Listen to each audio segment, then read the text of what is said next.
আসসালামু আলাইকুম। আমন্ত্রণ জাগো ফুটবলে, সঙ্গে আছি আমি আফরিন সুমনা। শুরুতেই জানিয়ে দিচ্ছি সংবাদ শিরোনাম। বাংলাদেশের সিঙ্গাপুর ম্যাচের টিকিট বিক্রির নতুন সময় জানালো বাফুফে। দুই কিংবদন্তির বিদায়ের আবেগে ভাসবে বার্নাব্যু। প্রিমিয়ার লিগ বর্ষসেরা সালাহ। রোনালদোকে নিয়ে বিস্ময়কর সম্ভাবনার কথা জানালেন ফিফা প্রেসিডেন্ট। দর্শক, শিরোনাম শুনছিলেন, এবার জানিয়ে দিচ্ছি বিস্তারিত। দীর্ঘদিন পর সিঙ্গাপুরের বিপক্ষে ম্যাচ দিয়ে জাতীয় স্টেডিয়ামে ফিরছে ফুটবল। এশিয়ান কাপ বাছাইয়ের ম্যাচটি মাঠে গড়াবে আগামী 10 জুন। আজ থেকে অনলাইনে পাওয়া যাবে এই ম্যাচের টিকিট।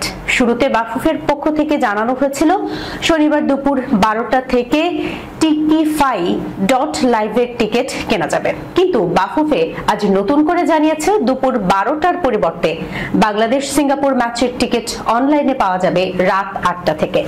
শনিবার রাত থেকে অনলাইনে পাওয়া যাবে বাংলাদেশ সিঙ্গাপুর ম্যাচের টিকিট। বাফুফে খেলার সময় এ ম্যাচের জন্য টিকিটের সর্বনিম্ন দাম ধরা হয়েছে 400 টাকা সাধারণ গ্যালারি, আর ভিআইপি এক বক্সের টিকিটের দাম ধরা হয়েছে 4000 টাকা। ভিআইপি 2 এবং 3 বক্সের টিকিটের দাম নির্ধারণ করা হয়েছে 2500 টাকা। স্কাই ভিউ এর টিকিটের দাম 3000 টাকা। এছাড়া ক্লাব হাউস 1 এর টিকিটের দাম 2500 টাকা। ক্লাব হাউস 2 এর দাম ধরা হয়েছে 2000 টাকা। আর হসপিটালিটি বক্স, কর্পোরেট বক্সের প্রতি টিকিটের দাম ধরা হয়েছে সর্বোচ্চ 5000 টাকা করে। সব মিলিয়ে 9টি ক্যাটাগরির 18,300 টিকিট বিক্রি করবে বাংলাদেশ ফুটবল ফেডারেশন। নির্দিষ্ট ওয়েবসাইটে গিয়ে যে কোনো ব্যক্তি তার জাতীয় পরিচয়পত্র দিয়ে টিকিট ক্রয় করতে পারবেন। এশিয়ান কাপ বাছাইয়ের প্রথম ম্যাচে ভারতের বিপক্ষে গোলশূন্য ড্র করেছিল বাংলাদেশ। ওই ম্যাচ দিয়ে বাছাইয়ের তৃতীয় রাউন্ড শুরু করেছিলেন জামাল তোপুরা। অন্যদিকে নিজেদের প্রথম ম্যাচে হংকং এর সঙ্গে গোলশূন্য ড্র করেছিল সিঙ্গাপুর। সি গ্রুপে থাকা প্রতিটি দলের পয়েন্ট এখন সমান 1 করে। এ ম্যাচ ঘিরে দেশের ফুটবল ভক্তদের উন্মাদনা একেবারে তুঙ্গে। দেশের মাটিতে প্রথমবারের মতো খেলতে নামবেন হামজা চৌধুরী। যদিও ভারতের বিপক্ষে শিলংয়ে তার অভিষেক হয়েছে গত 25 মার্চ। অন্যদিকে সবকিছু ঠিক থাকলে সিঙ্গাপুরের বিপক্ষে লাল সবুজের জার্সিতে অভিষেক হয়ে যেতে পারে সামিত সোমের। এ ম্যাচে দেখা যেতে পারে ফাহিদুলকেও। এই মহাবিশ্বের কোনো কিছুই চিরস্থায়ী নয়, হোক সেটা ঐতিহ্য, আদিত্য, সাম্রাজ্য। পৃথিবীর চিরন্তন সত্যি মেনে একটা সময় বিদায় বলতেই হয়। নবীনদের জায়গা দিতে ছাড়তে হয় নিজের স্থান। সেই চিরন্তন সত্যই মেনে একই রাতে সান্তিয়াগো বার্নাব্যুতে বর্ণাঢ্য ক্যারিয়ারের ইতি টানছেন রিয়াল মাদ্রিদের 2 কিংবদন্তি। চলতি মৌসুমে লা লিগায় নিজেদের শেষ ম্যাচে আজ রাতে রিয়াল সোসিয়েদাদের বিপক্ষে সান্তিয়াগো বার্নাব্যুতে মাঠে নামবে রিয়াল মাদ্রিদ। চিরপ্রতিদ্বন্দ্বী বার্সেলোনার কাছে হেরে চলতি মৌসুমে লিগ শিরোপা জেতা হয়নি। তবুও এই ম্যাচটা লস ব্লাঙ্কোসদের জন্য বিশেষ, সেই সঙ্গে হৃদয় বিদারকও বটে। কেননা এই ম্যাচের মধ্য দিয়ে বর্ণাঢ্য ক্যারিয়ারের ইতি টানবেন ক্লাবের কিংবদন্তি কোচ কার্লো অ্যাঞ্চেলোত্তি এবং ক্লাবের কিংবদন্তি মিডফিল্ডার লুকা মদ্রিচ। গতকাল শেষবারের মতো রিয়াল বস হিসেবে সংবাদ সম্মেলনে আসেন অ্যাঞ্চেলোত্তি। এর আগে রিয়ালের হয়ে অসংখ্যবার সংবাদ সম্মেলনে এসেছিলেন এই ইতালিয়ান মাস্টারমাইন্ড। তবে গতকাল সংবাদ সম্মেলন কক্ষে ঢোকার পর শুরুতে সাংবাদিকদের সঙ্গে কুশল বিনিময় করেন তিনি। সংবাদ সম্মেলন কক্ষ ছেড়ে যাওয়ার সময় পেছন ফিরে সাংবাদিকদের উদ্দেশ্যে হাত উঁচিয়ে জানান বিদায়। অ্যাঞ্চেলোত্তি বলেন, তিনি ক্লাব ছেড়ে চলে গেলেও চিরকাল তার হৃদয়ে সোনালী স্মৃতি হয়ে থাকবে রিয়াল মাদ্রিদ। ক্লাবের পরবর্তী মাস্টারমাইন্ড জাভি আলোনসোকে শুভকামনা জানিয়েছেন। তিনি বলেন, আমি তাকে শুভকামনা জানাই, কারণ তিনি এমন একজন কোচ যার এই ক্লাব এবং এই দলকে কোচিং করানোর যোগ্যতা আছে। আমি চাই তিনি এটি উপভোগ করুন। লিভারপুল তারকা মোহাম্মদ সালাহ প্রিমিয়ার লিগের চলতি মৌসুমের সেরা খেলোয়াড়ের পুরস্কার জিতেছেন। 32 বছর বয়সী এই মিশরীয় ফরওয়ার্ড দ্বিতীয়বারের মতো এই পুরস্কার জিতলেন। জনসাধারণের ভোট এবং ফুটবল বিশেষজ্ঞদের একটি প্যানেলের ভোটের সমন্বয়ে এই পুরস্কার প্রদান করা হয়। সালাহ এর আগে 2017-18 মৌসুমেও এই সম্মান অর্জন করেছিলেন। এই মৌসুমে লিভারপুলকে প্রিমিয়ার লিগ শিরোপা জয়ে নেতৃত্ব দেন সালাহ। তিনি দলের সতীর্থ ভার্জিল ভ্যান ডাইক এবং রায়ান গ্রাভেনবার্গ ছাড়াও আর্সেনালের মর্গান গিবস হোয়াইট ও ডেক্লান রাইস, নিউক্যাসলের আলেকজান্ডার ইসাক, বেনফোর্ডের ব্রায়ান এমবেমো এবং নটিংহ্যাম ফরেস্টের ক্রিস উডকে পেছনে ফেলে এই পুরস্কার জিতেছেন। 2018-19 মৌসুমের পর এই প্রথমবারের মতো কোনো ম্যানচেস্টার সিটি খেলোয়াড় এই পুরস্কার পাননি। সালাহ প্রিমিয়ার লিগের ইতিহাসে মাত্র পঞ্চম খেলোয়াড় হিসেবে একাধিকবার এই পুরস্কার জিতেছেন।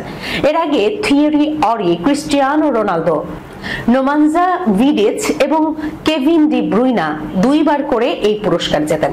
তবে লিভারপুলের সঙ্গে নতুন চুক্তির ফলে সালার সামনে তাদের ছাড়িয়ে যাওয়ার সুযোগ রয়েছে। আগামীকাল রবিবার প্রিমিয়ার লিগের শেষ দিনে আরও একটি রেকর্ড গড়তে পারেন সালাহ। তিনি বর্তমানে গোল ও অ্যাসিস্ট উভয় বিভাগেই শীর্ষে রয়েছেন। যদি তিনি এই অবস্থান ধরে রাখতে পারেন তাহলে একই মৌসুমে গোল্ডেন বুট, গোল্ডেন প্লেমেকার এবং প্লেয়ার অফ দ্য সিজন পুরস্কার জেতা প্রথম খেলোয়াড় হবেন এই মিশরীয় ফরওয়ার্ড।